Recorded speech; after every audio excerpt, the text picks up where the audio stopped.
doctor Carlos Caro, abogado penalista, para entender justamente varias implicancias que hemos, no solo en torno al expresidente Castillo. Ante todo, muy buenas noches, doctor Caro. Buenas noches, Omar. Gracias nuevamente por la invitación. No solo en torno al expresidente Pedro Castillo. Hoy han desfilado varios ministros de Estado por el Ministerio Público porque para muchos todavía en el país nos cuesta, no nos cuesta, pero sería importante entender qué ocurrió, cómo así una persona como Castillo termina tomando una decisión tan compleja, tan dura, ilegal además, y que en la práctica lo que buscaba era convertirse en un dictador, en un autócrata, de concentrar el poder. Y claramente parece ser que no es una decisión que una persona toma solo. Pero hoy en esta entrevista, ya que hemos comentado de Hildebrand en sus 13, la ex premier Betsy Chávez prácticamente dice que la tomó solito, que todo el mundo se sorprendió, que nadie sabía absolutamente nada. ¿Esto es creíble cuando vemos una situación de este tipo? No, es absolutamente inverosímil, ¿no? De hecho, escribir el discurso, elaborarlo, leerlo, programar, aunque sea de forma improvisada, una conferencia de prensa, un mensaje a la nación, es algo que se haga, digamos, de un día para otro.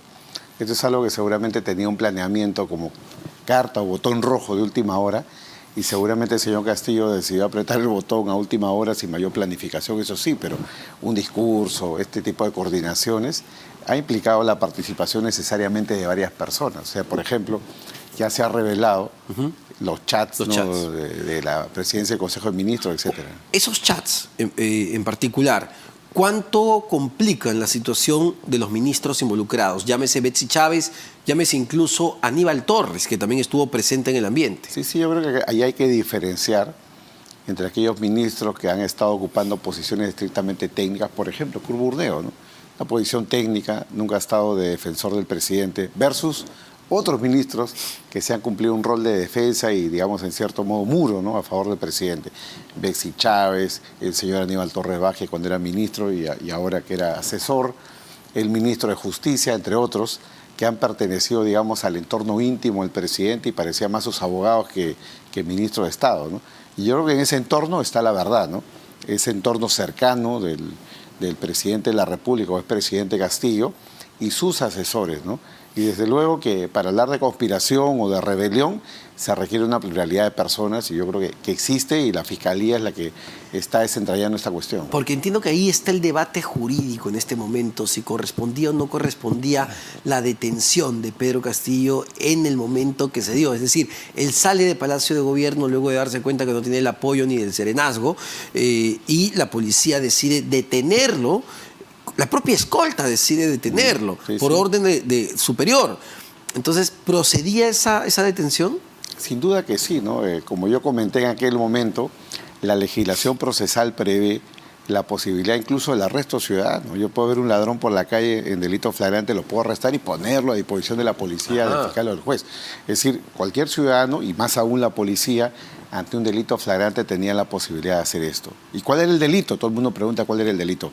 Mínimo, la conspiración para la rebelión.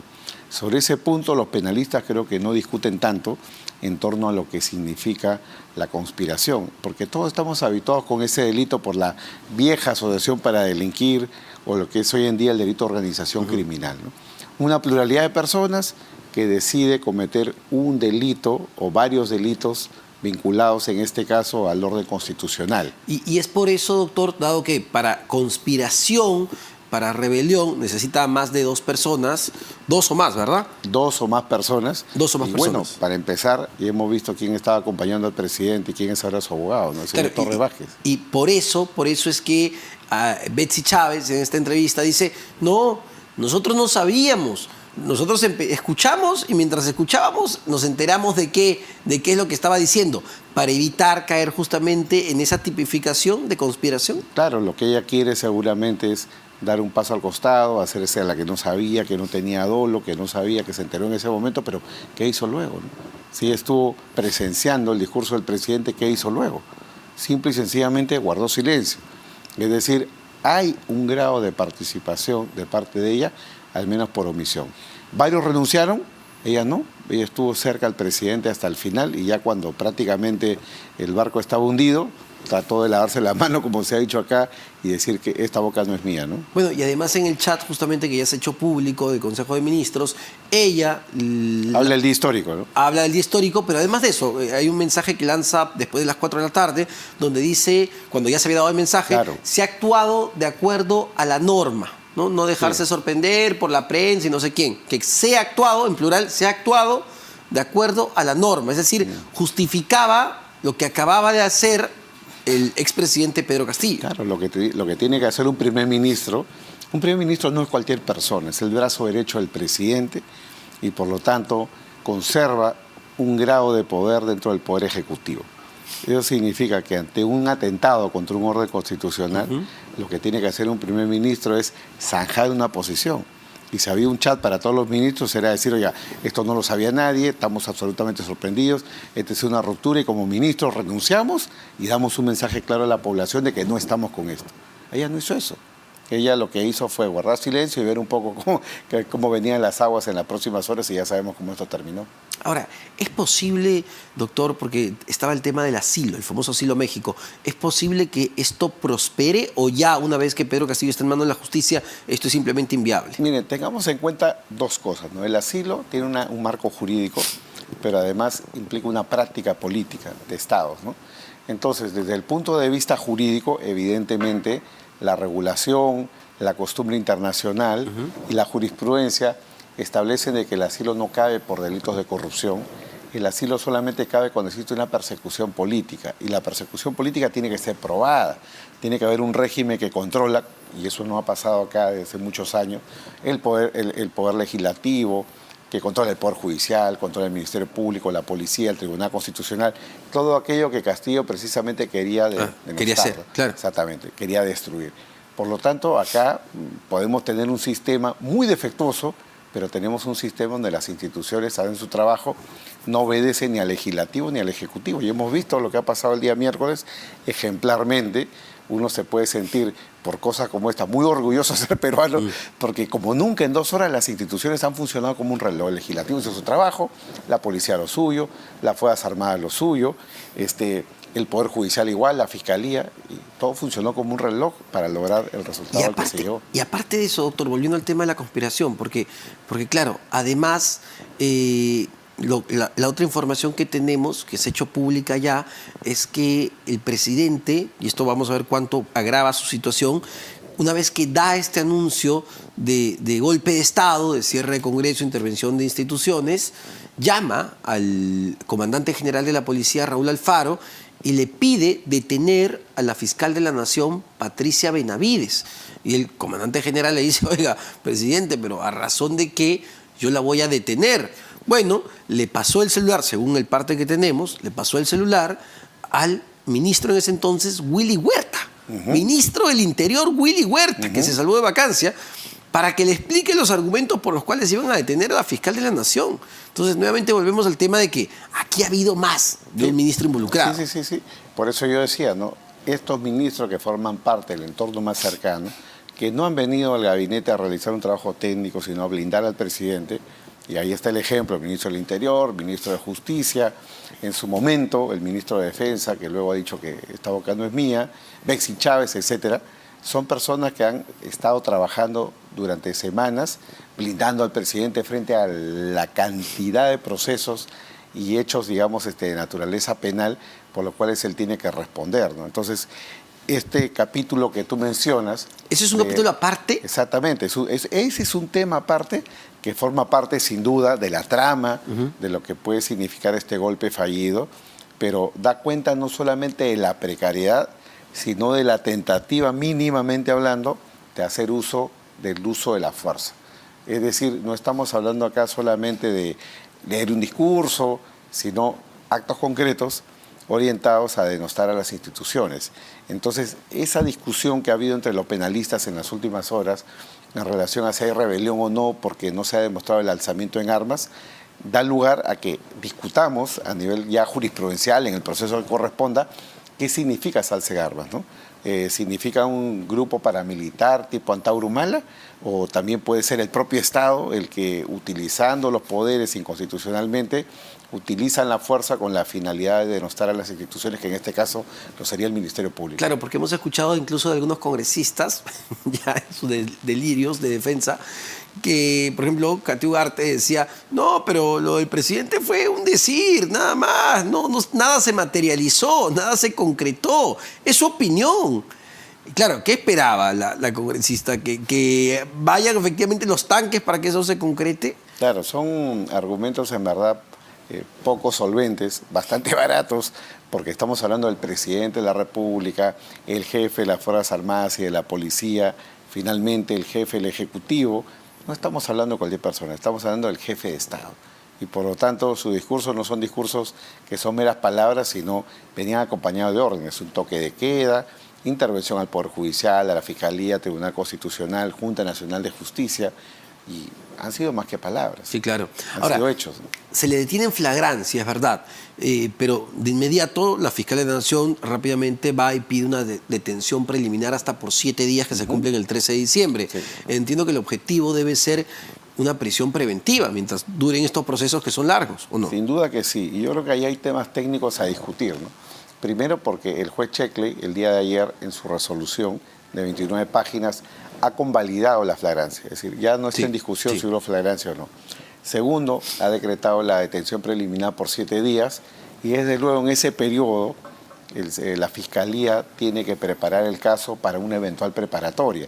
Y es en la preparatoria que puede pedir una prisión preventiva hasta por 36 meses. Gran discusión. ¿Este es un delito de función o esto es un delito común? Si es un delito de función, ojo, tiene que pasar por el Congreso. Tiene que haber denuncia constitucional. El Congreso en 7 días tendría que aprobar la acusación constitucional para que recién la Fiscalía pueda pasar a la etapa preparatoria. Si es de función, para hacerlo más entendible, ¿a qué se refiere cuando dice un delito de función? Un delito de función está relacionado con los delitos de funcionario público. Entonces, como Castillo era el presidente de la República, era funcionario público, si este delito fuera calificado como un delito de función, vamos a tener toda esa traba procesal, porque si al día 8 no hay un pedido de prisión preventiva, el señor Castillo va a estar en la calle. Y se puede ir a la embajada que quiera. Claro, exactamente, o sea, va a ser un peligro. La única forma de evitar eso es o que se acelere el proceso si se trata como delito de función, o tratar, como yo considero que sería lo correcto, esto como un delito común. Porque el delito de rebelión y el delito de conspiración para la rebelión no requiere ser funcionario o servidor público. De lo contrario, más bien, el ser funcionario o servidor público es un agravante conforme a las reglas de la parte general del Código Penal, pero es un delito común, un delito que puede ser cometido por cualquiera, y en ese contexto, a mi entender, no debiera de pasar por todos los estamentos propios de lo que es una acusación constitucional. Porque yo dudo, sinceramente, que en 7 días se pueda hacer ese trabajo y pasar a la preparatoria. Tendría que haber una coordinación muy matemática con el Parlamento para que esto sea viable. No digo que sea imposible, pero es muy difícil. Ahora, doctor, ¿y los otros casos, las otras investigaciones que tiene en curso el expresidente? Porque, a ver, él tiene acusaciones más graves, de ser la cabeza de varias organizaciones criminales. Entiendo que ahí incluso la pena es de más de 20 años. En efecto. ¿Ahí qué pasa con todas esas acusaciones? Claro, en todos estos casos, esto está calificado ya como delito de funcionario. Estamos hablando de colusión, corrupción, organización criminal. Y al final del día, todo esto tiene que pasar por el Congreso. ¿También por el Congreso? Por el Congreso. Y de hecho ya existe una denuncia constitucional contra Castillo, que está en manos del Congreso, por los casos iniciales que recopiló y presentó la Fiscalía. Y desde luego, si es que se produjera en ese contexto una acusación constitucional, podría pasarse la preparatoria y Castillo tener una nueva prisión preventiva si es que todo esto se sincroniza.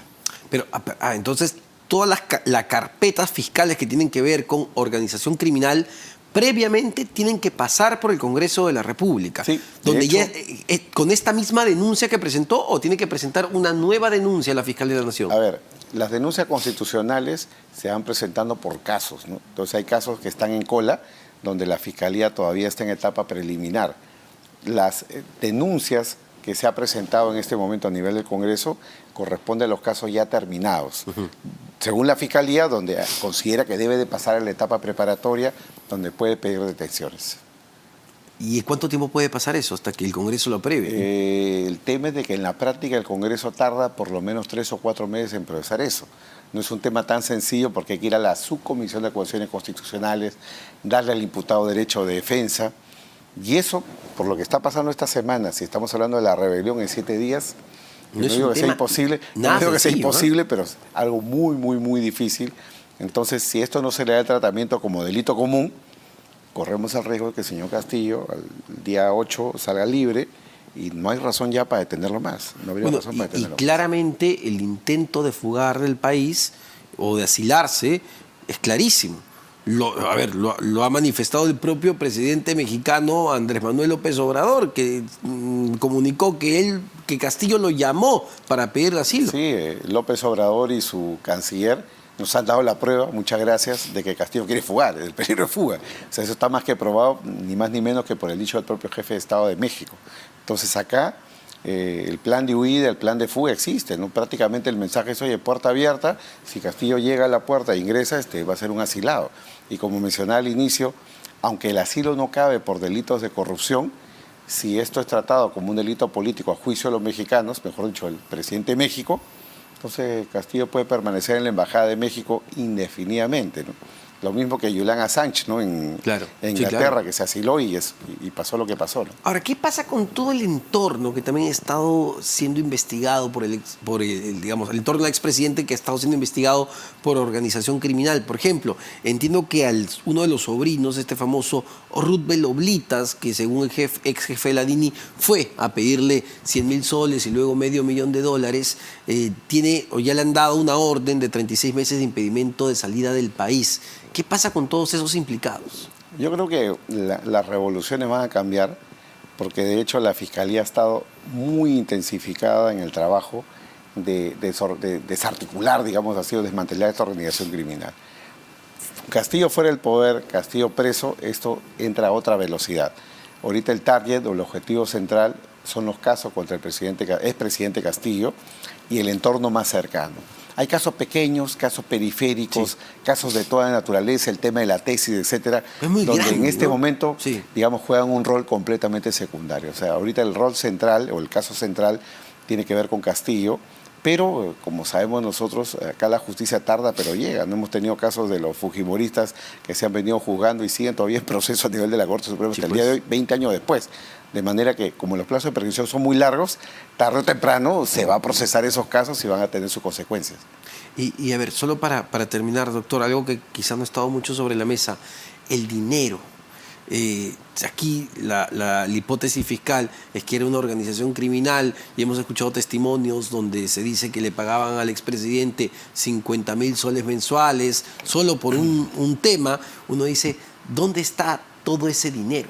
Sí, es una pregunta súper interesante porque de hecho, por lo menos yo como ciudadano, como penalista, cuando dijeron que salía la familia con bolsas, yo dije, ahí tiene que haber algo de platita, ¿no? Aunque sea 5,000 soles, 10,000 soles, ya son indicios, ¿no? Hasta el momento no se ha filtrado de que se haya encontrado dinero. Entonces, el que no haya dinero siempre va a ser el argumento, como lo fue para Fujimori, a mí no me encontró nada, ¿no? O sea, que tenían cuentas en el extranjero, maletas, oro, no le encontraron nada. Acá tal vez exista alguien que ha hecho el trabajo de lavador, y eso es algo que la Fiscalía tiene que investigar. Si es que el señor Castillo ha encargado a alguien guardarle y custodiarle su dinero, si es que en efecto ha habido entregas de dinero corrupto. Perfecto, doctor Caro, muchísimas gracias. Muchas gracias, doctor Carlos Caro, abogado penalista.